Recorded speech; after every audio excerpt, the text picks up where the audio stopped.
میں اس کے ساتھ اپنے محترم جناب فاضل دوست حکیم شاہ جہاں اقبال صاحب سے ملتمس ہوں کہ وہ تشریف لائیں، طب صابر بالمفرد ذا پر گفتگو فرمائیں۔ ان کے موضوع میں ایک جدید، مکمل اور سائنسی طریقہ علاج طب مفرد ذا، اس عنوان پر جناب تشریف لائیں اور اپنا بیان فرمائیں۔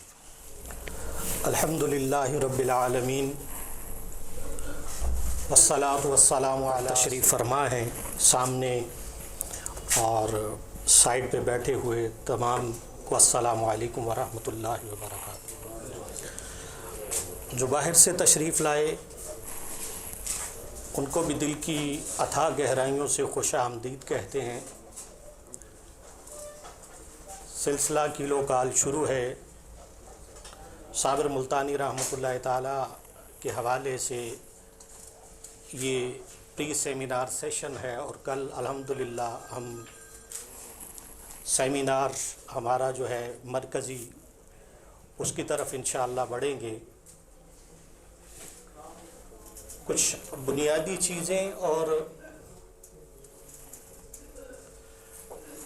ہمیں سمجھنے کی ضرورت ہے، چونکہ جب تک چیزوں میں ابہام رہتے ہیں، گو مگو کی کیفیت رہتی ہے، منزل کا صحیح تعین نہیں کر پاتے، تب تک ہمارے لیے ہمارے سامنے مسائل جو ہیں وہ سر اٹھا کے چلیں گے۔ صابر ملتانی رحمۃ اللہ تعالیٰ کی زندگی، آپ کی زندگی کی تمام سٹرگل، آپ کی زندگی کا پورا تاریخی پس منظر، آپ نے کن کن پیتھیز کا مطالعہ فرمایا، نظریہ مفرد اعضاء کی طرف کس طرح سے آئے، اس وقت اس پورے پس منظر میں صابر ملتانی رحمۃ اللہ تعالیٰ کو یہ نظریہ مفرد اعضاء جو ایک مکمل سائنس ہے، کیسے سائنس ہے،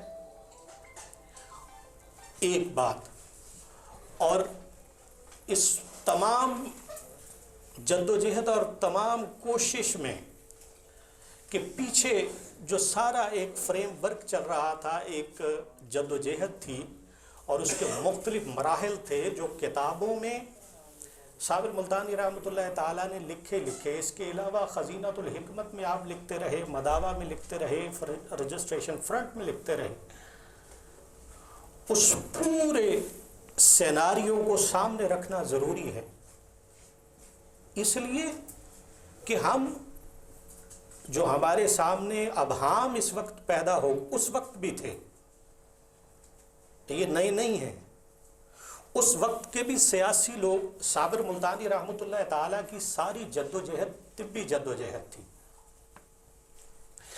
ایک مقام پر، ایک موڑ پر وہ سیاسی مرحلے میں بھی داخل ہوئی، کیونکہ اس کا سارے کا سارا تعلق اس وقت کے سارے پس منظر کو دیکھا جائے تو ہمیں معلوم ہوگا کہ اس میں صابر ملتانی رحمۃ اللہ تعالیٰ کے سامنے جو قوتیں کھڑی تھیں، تو یہ سارے تسلسل کو جاننا ضروری ہے۔ یلغار کیا ہوئی، اس یلغار کے سامنے کون لوگ کھڑے ہوئے، اس یلغار کا دیکھیے، جب دو متحارب گروہ یا دو متحارب تھیریز یا دو متحارب نظریات یا دو متحارب لوگ جو ہیں ایک دوسرے کے سامنے آ کے کھڑے ہو جاتے ہیں،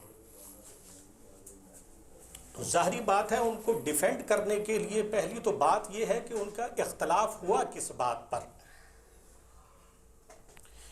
اس کو کلیئر کرنا ضروری ہے۔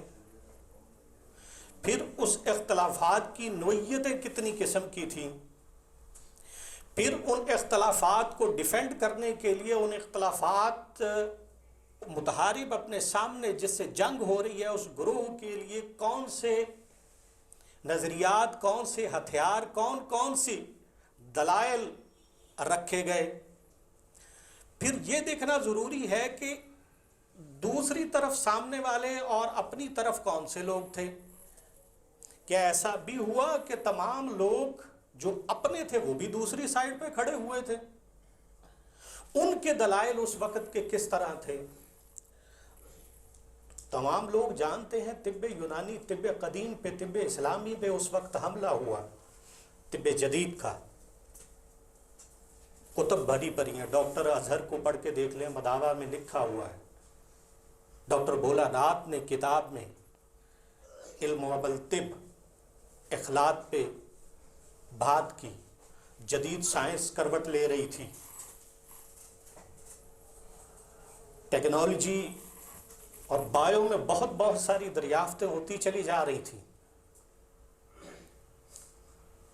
ذرے کا بھی سینہ چیر لیا گیا تھا، ڈی این اے تک کی تحقیقات ہو رہی تھیں، خلیوں کو چیر کے اس کے جہاں کو بھی آگے تک دیکھا جا رہا تھا۔ اس کی بنیاد پر طب یونانی کو وحشی، ناقابل عمل قرار دے دیا گیا تھا۔ یہ وہ پورا پس منظر ہے۔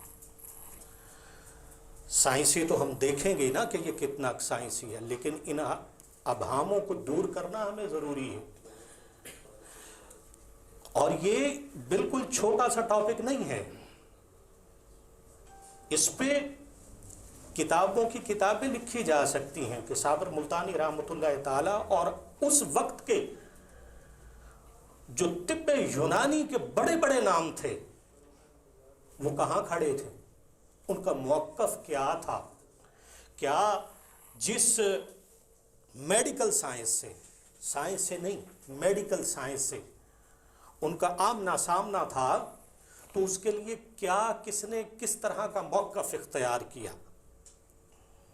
اور جو صابر ملتانی رحمۃ اللہ تعالیٰ کی کتب میں تجدید کی بات آتی ہے اس کو بھی صحیح طرح سے سمجھا نہیں گیا۔ اس وقت صابر ملتانی رحمۃ اللہ تعالیٰ،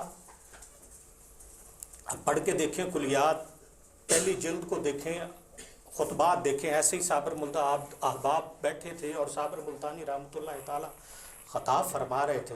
ان لوگوں کو کیا کہہ رہے تھے، ذرا سوچئے ان جملوں کو۔ صابر ملتانی رحمۃ اللہ تعالیٰ کہہ رہے ہیں کہ طب پہ یلغار ہوئی،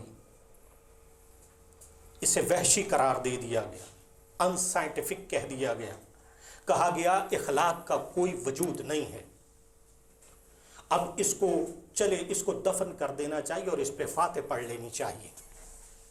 یہ اس وقت کا پورا سیناریو ہے۔ تو اس وقت صابر ملتانی رحمۃ اللہ تعالیٰ نے فرمایا کہ میں آپ کے سامنے والوں کے ہتھیاروں سے لے کر ان سے میں کچھ چیزیں آپ کے سامنے رکھنا چاہتا ہوں۔ اس وقت تجدید کے 2 بڑے پیرامیٹر قائم کیے گئے کہ اگر آج ہم نے طب یونانی کو بچانا ہے تو اس کے لیے ضروری ہے، اس کے لیے 2 طرح کے، ویسے زیادہ بھی ملتے لیکن 2 سمجھنے کے لیے، تاکہ ہم منزل با منزل چیزوں کو سمجھتے ہوئے اپنے ابہامات کو دور کر لیں۔ 2 بڑے ذہن، 2 بڑے نظریات ڈیولپ ہوئے طب یونانی کے لوگوں میں، ٹھیک ہے۔ ایک، ابھی یہ بات ہو رہی ہے، دیکھیے صابر ملتانی رحمۃ اللہ تعالیٰ نے اپنی اس تحقیق پر مختلف جگہوں پر مختلف ڈیوریشن لکھے ہیں، 15 سال کا، 20 سال کا اور 25 سال کا، مختلف ڈیوریشن لکھے کہ میں نے یہ جو تحقیق اپنی ہے کتنی دیر تک کی۔ لیکن ابھی تو طب یونانی ہے نا جی، اور طب یونانی پر حملہ ہوا ہے نا جی۔ تو اس وقت کے لوگوں 2 طرح کے ذہن سامنے آئے۔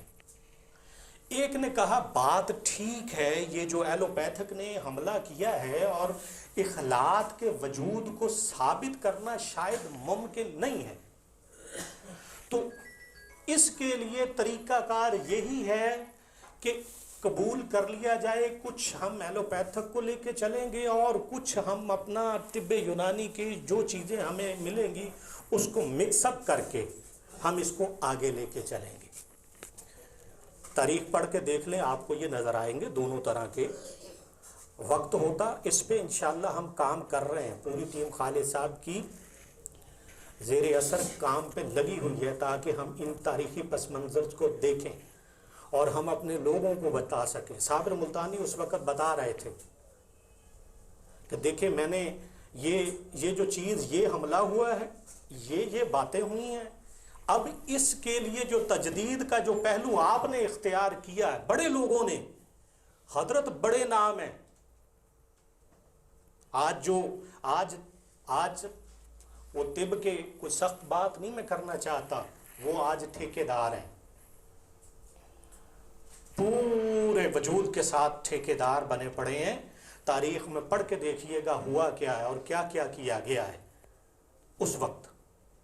تو طب کے وجود کو کس طرح سے خطرات لاحق ہوئے، ان کو صابر صاحب بتا رہے ہیں کہ یہ آپ نے جو طریقہ اختیار کیا نا فرنگی طب کو داخل کر کے طب یونانی کی بقا کا، یہ ممکن ہی نہیں ہے.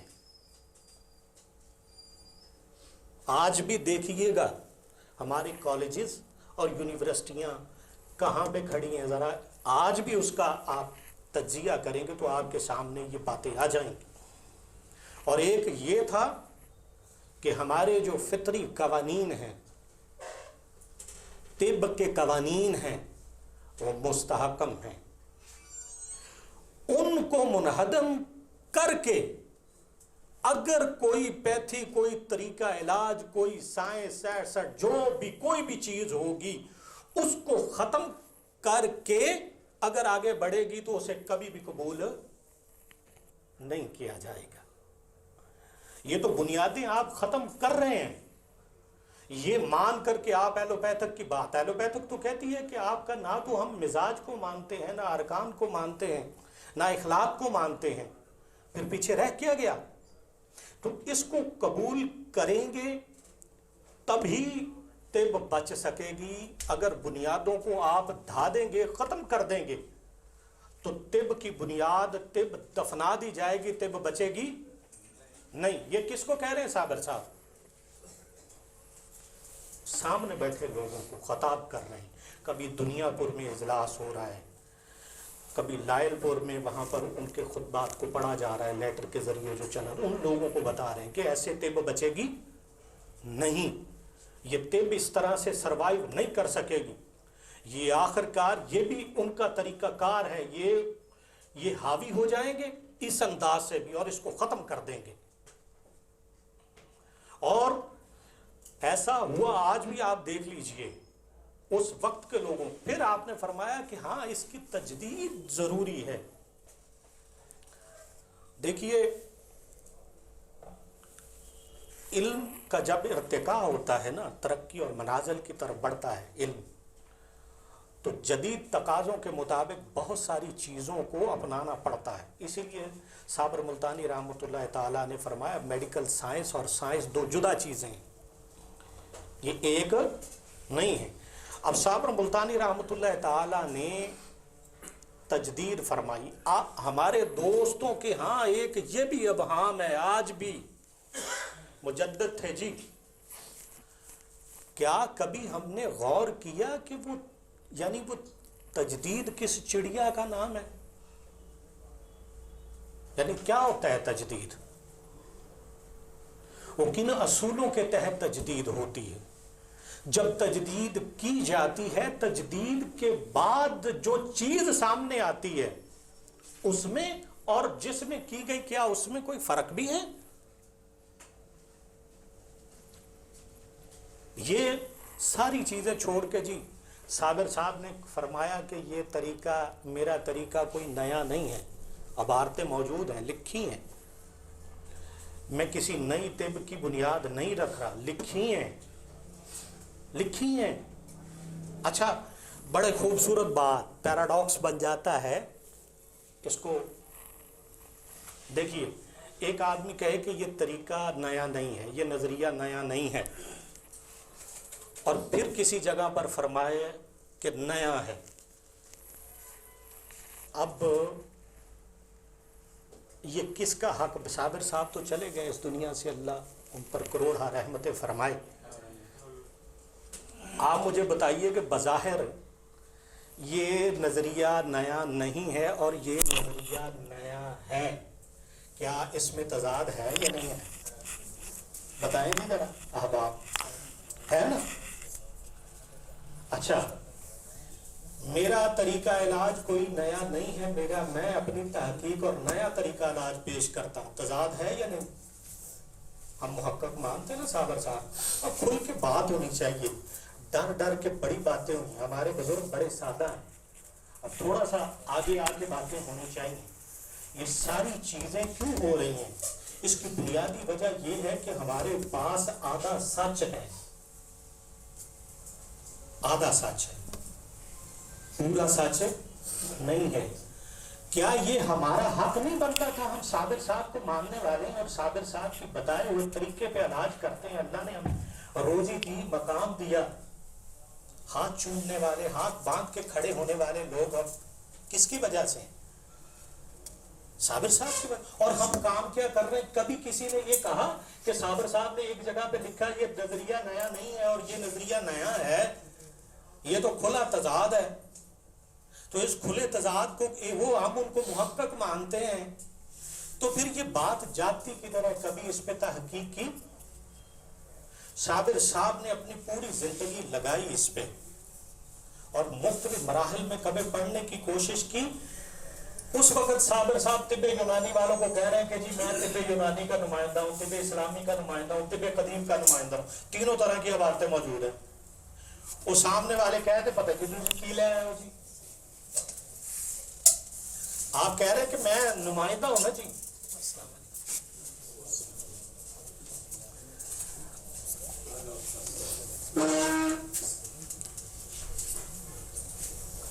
حافظ خلیل الرحمن صاحب تشریف لائے، ہم دل کی اتھا گہرائیوں سے محفل کی رونق کو بڑھایا۔ تو میں بات کر رہا تھا کہ جی یہ کس کا، ذرا جاگ کے رہیے جی، میرا خیال ہے سستی شاید بور گفتگو ہو رہی ہے۔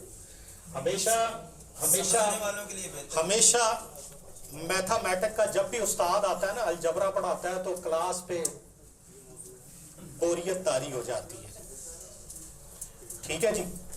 تو یہ میرا خیال سمجھنے والی باتیں، یقین کریں ہمیں یہ سمجھنی چاہیے تاکہ ہم اپنی منزل کا تعین کر لیں جو صابر صاحب ہمارے لیے کر کے گئے ہیں جی۔ یہ ابہام پیدا کیے گئے ہیں، جان بوجھ کر پیدا کیے گئے، میں یہ آج آپ کو کلیئر کرنا چاہتا ہوں جی۔ کس لیے کیے گئے اس پہ بات نہیں کرتے، بہت سارے مفادات جو ہیں ان وابستہ ہیں جی۔ تو ہم نے یہ ہم نے کرنا ہے، صابر صاحب کے نام لیوا ہم ہیں، ہم نے کرنا ہے۔ آگے بہت سارے جہاں کھلے پڑے ہیں، ہم ادھر کے ادھر کھڑے ہوئے ہیں۔ صابر صاحب اس وقت کے لوگوں کہہ رہے جی میں طب یونانی کا نمائندہ، جی میں طب یونانی کا نمائندہ ہوں، سامنے والے بیٹھے آدمی کہہ رہے نہیں جی نہیں، یہ پتہ نہیں کیڑی نئی شے لے آئے ہو۔ سر جی پڑھ کے دیکھو، حافظ صاحب اسماعیل صاحب سب پنجابی چ بھی گل کرنے کی اجازت ہے نا جی؟ بھائی پڑھ کے دیکھو کہ صابر صاحب کیا فرما رہے ہیں۔ بھائی سامنے والے لوگوں کو کیا یہ سینیریو نہیں اپنے ذہن میں رکھنا؟ جب تحقیق ہوتی ہے، جب بعد کے لوگ تحقیق کرتے ہیں کسی شخصیت پر، مقالہ جات لکھے جاتے ہیں، تو کیا وہ نہیں دیکھے یہ دو باتیں کیسے ایک دوسرے کے سامنے کھڑی ہو گئی؟ حضور قرآن کریم فرقان حمید احادیث بعض اوقات انسان کو معلوم ہوتا ہے کہ یار جیسے معلوم ہوتا ہے یہ تضاد کی بات ہے۔ ملحدین بہت اسلام پہ بڑے بڑے اعتراضات کرتے ہیں جی، تو وہ بظاہر نظر آتا ہے کہ یہ اس طرح کی اس میں ہے۔ تو یہ کس کا کام ہے؟ ہمارا کام ہے، جو ہم ہیں ہمیں کوئی فرصت نہیں کہ بھئی یہ علیحدہ ہے یا نہیں ہے۔ اچھا جی مان لیا جی طب یونانی ہے، مان لیتے ہیں جی بات کو آگے بڑھانے کے لیے۔ سر جی کتنے پڑھائی جاندی ہے؟ صابر صاحب دیاں کتاباں نال سارے دوست واقف ہونے ہیں، کیوں جی؟ ہے نا جی، 2 جلداں جی 2 جلداں تقریباً 20 کی کتب بنتی ہیں، ٹھیک ہے جی؟ کسی ایک کالج میں ایک کتاب مجھے دکھا دیں،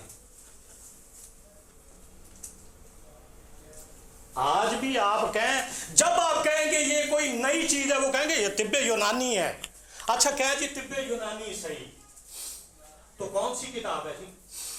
مجھے یاد ہے جد و جہد کا ایک وقت ایسا بھی تھا جب یہ کہا گیا کہ جناب ہم کوئی ایک کتاب آپ کی لگوا دیتے ہیں. یہ پچھلے کچھ سالوں کی بات ہے جب اور اقتدار میں لوگ تھے, اور اس کے لیے حضرت قبلہ ظفر الانبالوی صاحب نے کام کیا کتاب پہ کہ جی وہ لگی ہے جی یہ طب یونانی کی تجدید ہے. تو پھر مسئلہ کیا ہے؟ مسئلہ کہاں پہ ہے؟ کیا ہم نے ایسے ہی چلنا ہے کہ ان کے ہاتھ میں ان کی ادھر کو کھینچے تو یس سر, ادھر کو کھینچے تو یس سر.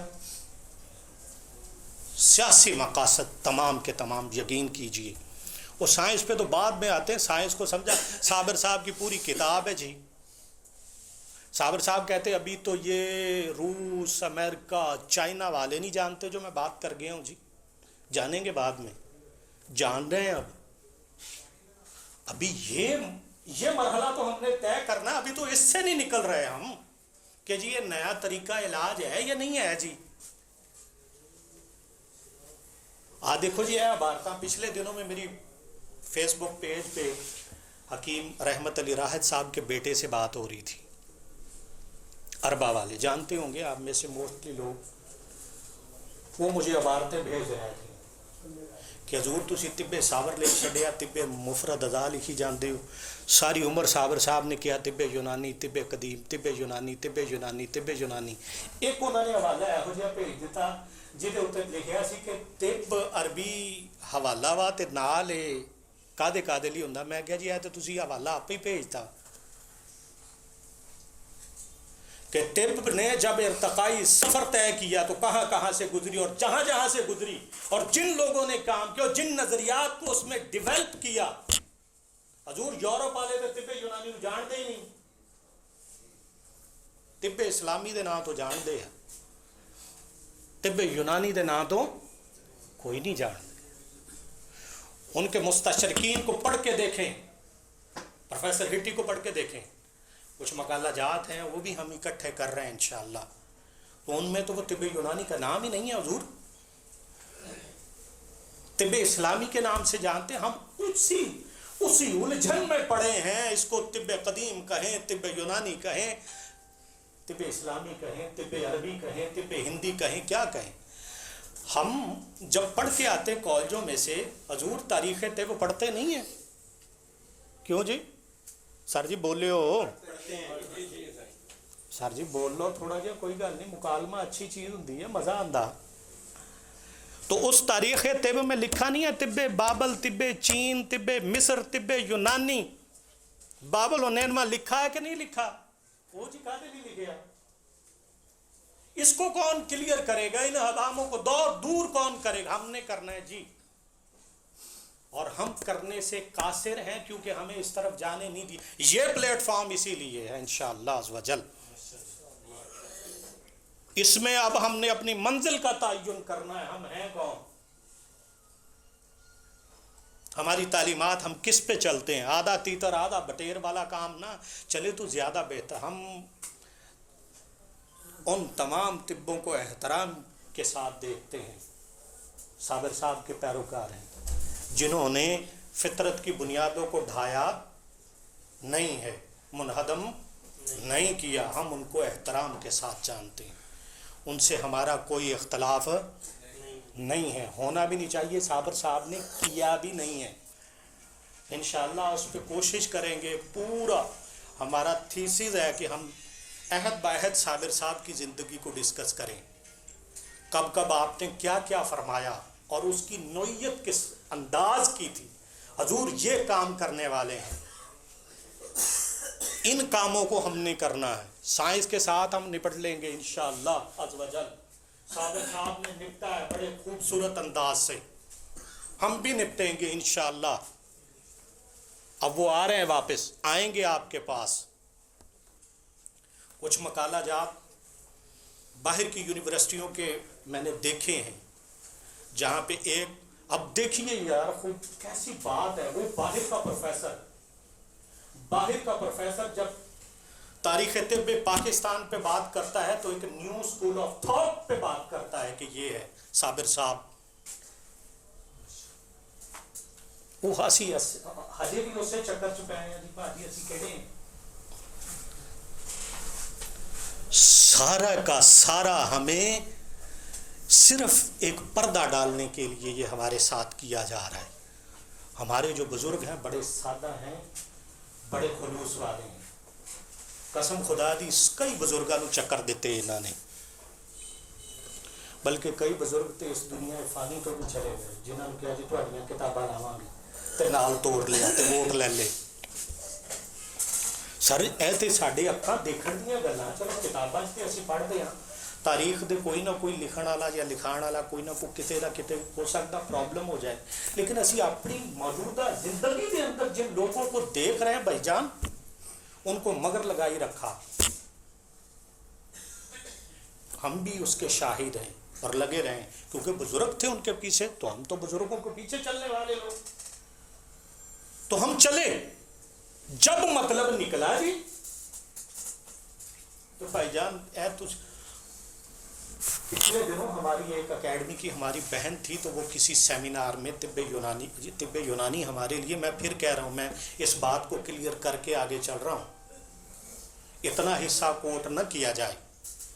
تو وہ کہہ رہی سٹیج پہ جو مقرر تھے, حضور سنو اسی کیڑی نیند ستے پہ ہیں, تو انہوں نے مجھے کہا کہ سر میں ایک سیمینار میں تھی, اس سیمینار میں ممکن ہے وہ کل تشریف لائیں, اس سیمینار میں جو سیمینار طب کے حوالے سے تھا, تو وہاں پر ایک مقرر فرما رہے ہیں طب نظریہ مفرد اعضاء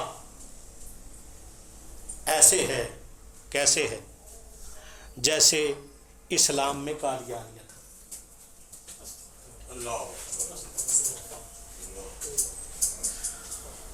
نجی محفلوں میں کیا بات کرتے ہیں, بیٹھ کے کیا بات ہوتی ہے, تو ہم اپنا تعین کریں نہ کریں, یہ کیسی بات ہے. میرا خیال مغرب کی اذان بھی ہو رہی ہے, اور میری بھی اتنا پیغام تھا, سائنسی وائنسی ہوتا رہے گا جی انشاءاللہ, ضرور ہوگا, اللہ کے فضل و کرم سے ہوگا. صابر صاحب جو دے کے گئے ہیں نا, یقین کریں یہ بات ہی ایسی ہے صابر صاحب. لیکن میں یہ جو آپ کے سامنے جو باتیں رکھ رہا ہوں, اس پہ آپ نے بھی سوچنا بھی ہے اور کلام بھی کرنا ہے. آپ اور ہم سب مل کے اپنی منزل کو واضح کریں گے. اب اینک کے شیشوں کو ہم دھندلا نہیں رہنے دیں گے, ہمیں بالکل صاف نظر آنا چاہیے. تو وہ ہم انشاءاللہ دیکھیں گے بھی, دنیا کو بھی دکھائیں گے. پہلے اپنے لوگوں کو بٹھائیں گے اپنے ساتھ کہ آئیں جی یہ ہے ہماری منزل, اور پھر ان سے بھی بات ہوتی رہے گی انشاءاللہ وہ کیا کرتے ہیں. اللہ تعالیٰ کے فضل و کرم سے, اللہ کے کرم سے دیکھیے, وہ کہتے ہیں کہ یہ کوئی سائنس نہیں ہے, نبض کوئی سائنس نہیں ہے بس. تو ہمارے لیے تو یہ پوری سائنس ہے. میں بتاؤں گا سائنس کس پہ کھڑی ہوتی ہے. یہاں پہ مجھے نہیں پتا, بہت پڑھے لکھے میرے بزرگ بھی ہیں, میرے دوست بھی, عمر سے ہم سے چھوٹے لوگ بھی ہیں, لیکن بڑے بڑے ذہین لوگ ہیں. اللہ کی قسم ہمارے لوگوں میں بڑے بڑے ذہین و فطین لوگ ہیں, ان کو آگے نہیں بڑھنا چاہیے. یہ اکیلا خالد صاحب کا کام ہے کہ بس جی خالد صاحب سر جی لگے رہو, بس لگے رہو, 2 دن اسی آنا تو بسم اللہ. یہ بڑی دیر کا سلسلہ چل رہا ہے. اب اس سلسلے کو نیا ہم نے حکومت کے سامنے چیزوں کو پیش کرنا ہے, دنیاؤں کے سامنے چیزوں کو پیش کرنا ہے. بھائی ہم تو کلیئر ہو جائیں, آئیں ملیں, جو جس فن میں ملکہ رکھتا ہے, مہارت رکھتا ہے, وہ آئے. دیکھیے مجھے نہیں لگتا کہ آج تک WHO کے پلیٹ فارم پہ مفرد اعضاء کے حوالے سے کوئی مقالہ پیش کیا گیا ہو. اتنے سارے سننے والے بھی انگریز بولتے ہیں تقریباً جی, کم از کم زبان تے انگریزی بولنی ہے نا جی. تو پڑھے لکھوں لوگوں کو آگے نہیں آنا چاہیے جی, ان کو بتائیں یہ ہے ہمارا, تاکہ نیچے سے تبدیلی نہ تو کم از کم اوپر سے ہی شروع ہو جائے. تو دنیا کو بتانا, آج تو وہ روایتی طب کو مانتے ہیں کہ ان کو شروع ملکوں کو حکم دے رکھا ہے انہوں نے. یار تو ہمارے کتنے مقالے اس کے لیے سر خالد صاحب بہت کام کر رہے ہیں. اللہ تعالیٰ ان پہ اپنی رحمتیں فرمائے. ان کو یہ بڑے جذبے ہیں, محبتیں ہیں. دیکھیں ہم بھی وہاں سے اسی لیے آپ کی محبت میں, اور وہ ہمیشہ روشن ہو رہی. یہ فیض انشاءاللہ یہاں سے اسی گھر سے نکلے گا کہ اس کو ہم نے لے کے چلنا ہے. اب حکومت کی سطح پہ پھر نیشنل اور انٹرنیشنل محاذوں پہ بات کرنی, اس کے لیے لوگ تیار کرنے. ہم اب اس جگہ سے تو نکلیں یار, اور انشاءاللہ اس کے لیے بہت کام ہو رہا ہے اور بہت کام ہوگا. آپ لوگوں کے تعاون کی ضرورت ہے. یہ سیمینار صرف اس طرح سے نہیں ہے کہ بس اب ہم نے کہ روایتاً کوئی چیز آتی ہے ہر سال منائی جاتی ہے, سو اس سال بھی مناتے ہیں اور منا کے چلے جاتے ہیں. آؤٹ پٹ یہ ہمیں سر نے بڑی سختی کے ساتھ, اب اس کا کوئی آؤٹ پٹ بھی آنا, آؤٹ کم بھی آنا چاہیے. ہم کیا کر رہے ہیں, ہماری اچیو. دیکھیں جو لوگ اس طرح کے کام کرتے ہیں ان کے پائلٹ پروجیکٹس ہوتے ہیں, وہ کتنی کامیابیاں ہیں, اس کا ڈیٹا اکٹھا کیا جاتا ہے. پچھلے دنوں میں سر کے حکم سے ہم نے ایک فارم لانچ کیا جس میں صرف اتنی بات تھی کہ آپ نے اپنا نام لکھنا ہے, اپنی ولدیت لکھنی ہے. اگر آپ حکمت سے جڑے ہیں تو بسم اللہ, نہیں تو آپ نظریے سے محبت رکھتے تو فارم فل کر دیں. اور اتنے زبردست لوگ ہیں, ہم نے وہ 3 کالبن 2 یا 3 ماہ ہو گئے ہیں, میرا خیال 2 ماہ 1.5 ماہ سے ہو گیا, تو میرا خیال 700-800 لوگ اس میں فارم فل کیے. ڈیٹا چاہیے, حکومت کی سطح پہ چیزوں کو ہم نے پیش کرنا ہے کہ اس ملک میں کتنے لوگ جو ہیں. ایک بات عرض کروں گا, ہمیشہ کرتا ہوں, دوسرے لوگوں سے بھی کرتا ہوں. پتافی صاحب کا مجھے فون آیا, غالباً رفیق ان کا کیا سر نام ہے, پتافی صاحب, رفیق پتافی صاحب ہیں, بڑے عمدہ شخصیت ہیں. تو مجھے کال میں کسی شخص سے بحث ہو رہی تھی, سعید جان صاحب ہیں ان سے, تو وہ انہوں نے مجھے پرسنلی, میں بس ایک بات کر کے میں اجازت چاہوں گا, تو انہوں نے مجھے پرسنلی فون کیا کہ صابر صاحب نے کیا کیا, سعید صاحب نے کیا کیا, اس کا موازنہ کر رہے ہیں ہمدرد والے. انہوں نے کیا کیا حکومت کی سطح پہ. تو مجھے پتا تھا کہ یہ نا ادب سے لٹریچر سے ان کا بڑا شغف ہے. میں نے کہا حضور میر کی شاعری دلی کی مساجد کی سیڑھیوں پہ بولی جاتی کہ نہیں, گنگنائی جاتی کہ نہیں؟ کہتے جی ایسے ہی ہے. تو میں کہا صابر صاحب نے طب کو عام لوگوں کی زندگی میں داخل کر دیا. آپ تو حکومت کی بات کر رہے ہیں. تو میر سب سے بڑے شاعر تھے یا نہیں؟ تو پھر آگے سے انہوں نے کہا اچھا چلیں, بہت سی باتیں پرسنلی ہوئی تھی. میں یہ کہنا چاہتا ہوں ہماری زندگیوں میں صابر صاحب نے بڑا چینج لے کے آئے ہیں. 2+2 کا فارمولہ دیا ہے, اب ہمیں بھی کچھ دینا چاہیے. اس کے لیے اکٹھے ہوئے ہیں. عزم کریں آج کے دن کے لیے جو دوست بیٹھے ہیں, اور کل بھی انشاءاللہ ہم اکٹھے ہوں گے. سر سے ہماری مسلسل سٹنگز, ہماری آن لائن میٹنگز ہو رہی ہیں. ہم باقاعدہ طور پر ایسے لوگوں کے لیے یہیں سے, اسی مرکز سے, یہ ملتان سے انشاءاللہ اسی جگہ سے باقاعدہ سیشنز ہوں گے, ٹریننگز ہوں گی, سیمینار بھی ہوں گے سر جی. لیکن اب ہمیں باقاعدہ فوجی تیار کرنے ہیں. اب تو سر یہ کہہ رہے ہیں جی یہ اسلحہ پڑا ہے, جب کسی نے لے کے جانا ہے تو لے جائیں. تو 6 سوٹ لے آجے, چلا لے آجے, کتے ضرورت پہ آواز دے تے آجے یار چلو. لیکن اب یہ نہیں ہوگا, آپ پوری ٹریننگ کے ساتھ انشاءاللہ صابر صاحب نے جو اسلحہ دیا ہے وہ اس کو چلانا, سمجھانا, بتانا, سارا کچھ انشاءاللہ یہیں سے انشاءاللہ سکھایا جائے گا.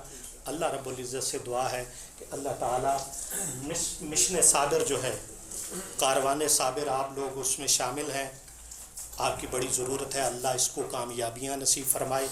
صابر صاحب ٹھنڈی ہو کہ میرے بعد لوگ کام کر رہے ہیں, جو کام وہ چھوڑ کے گئے تھے وہ کام ہم نے کرنا. اس عزم کے ساتھ اگر ہم آگے بڑھیں گے انشاءاللہ بڑی کامیابیاں. دیکھیں وہ تو ہماری ہوگی, آپ کی فرسٹ پرائورٹی کیا ہوتی ہے یہ میٹر کرتا ہے. اللہ دوسری چیزیں دے گا. صحابی نے کہا نا کہ یہ روشن دان کیوں ہوا کے لیے, تو کہا نیت یہ بھی ہو سکتی تھی اذان کی آواز آئی. مشن صابر کے لیے چلے روزی تو اللہ نے بڑی دینی ہے انشاءاللہ. ثانوی سا second priority first priority mission Sabir sir Khalid صاحب کی طرح اس مشن کو لے کے چلے ہیں بڑی بنیادوں پر. اس کے پیرامیٹرز اور ہیں. ابھی تو چھوٹی چھوٹی بحثوں میں لگے ہیں. ابھی ہم ان کے ساتھ چلے تو ہمیں پتہ چلا حکومت کے ساتھ جب آدمی بیٹھتا تو کیا کیا مانگتے ہیں. اوہو یہ تو کچھ بھی نہیں ہوا جی کا کام نہیں ہوا. تو آپ آئیں آگے. آپ بھائی ہیں بزرگ ہیں ہمارے ہم آپ کے چھوٹے ہیں. جو ہم سے بن پایا انشاءاللہ ہم بھی کریں گے. جتنا آپ سے ہو پاتا ہے آپ تسلسل کے ساتھ باقاعدگی کے ساتھ اس میں حصہ ڈالیں جڑ کے رہیں اپنے مرکز سے. اللہ تعالیٰ سے دعا ہے اللہ تعالیٰ ہمیں اس میں کامیابی نصیب فرمائے.